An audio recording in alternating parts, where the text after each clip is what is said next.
time for AVHers Weekly What the Fuck. Oh, I get it. Weekly What the Fuck. I get it too. It is surely. Hold on 1 second.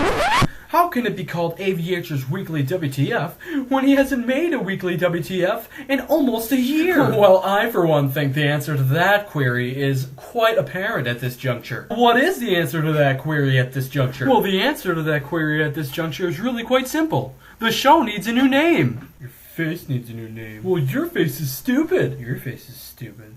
You're hurting my feelings inadvertently.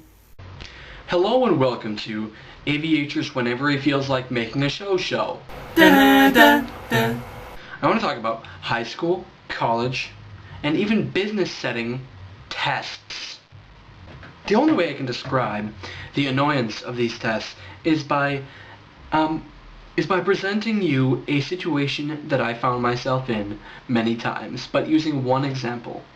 Here's the example. Okay, so basically we have to have a test on network cabling. The cat cables, you got coaxial, you got fiber optic, you got all of those, okay? The chapter that we're supposed to study on is a specific type of cable. Cat cables. Cat 3, Cat 5, Cat 5e, Cat 6, twisted pair, untwisted, straight through, crossover, RJ45s,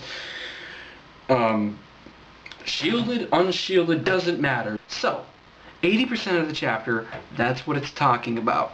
I end up sitting there studying for 5 hours. Find the only way that I can study and remember is doing it the night before and drinking a lot of coffee. So I gotta stay up all night and listen to very, very, very long, droning, monotonistic lectures from professors online, not live, but professors online all the same. 15-minute videos per segment, 5 segments per chapter. There are some videos that are more than that, and sometimes there's 2 videos, and I study on the cat cables because that's 80% of the chapter, and I figure, well, I'll study mostly with those. I'll touch up on the coaxial and fiber optic and all the, and all the other little ones. So I go to school the next morning, and I get in the class.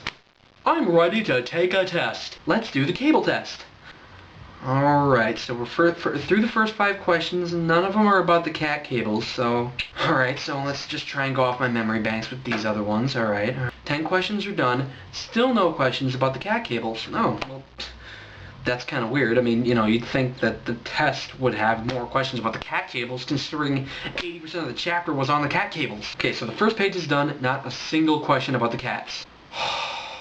All the rest of them are probably cat questions, so I'll just keep going here. I finished the test. Here's the grand total for the questions about the cat cables.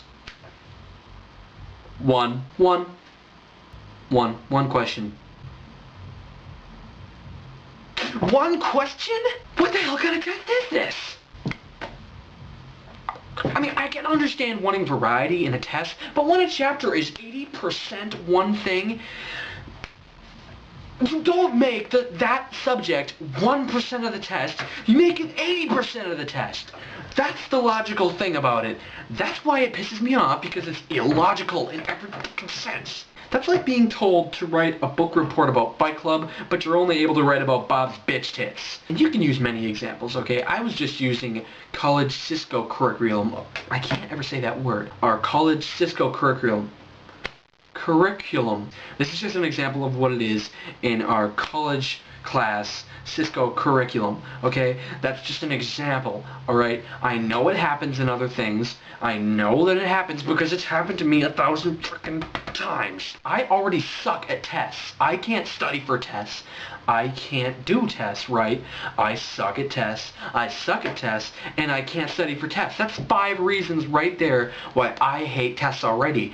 And when you throw this in, where the thing that the chapter mostly focused on is one question in the test, how in the flying mother son of a stupid fuck am I supposed to pass the test when there's not a single question, excuse me, one question about the thing that I had to study for? Really, you tell me. What the fuck?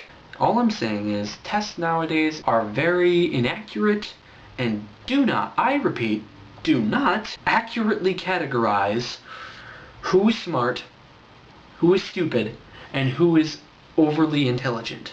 And yes, there is such thing as overly intelligent. Anyway, it's good to see you all again. Stay tuned because I'm going to try and make more videos soon. Peace, and I'll see you later.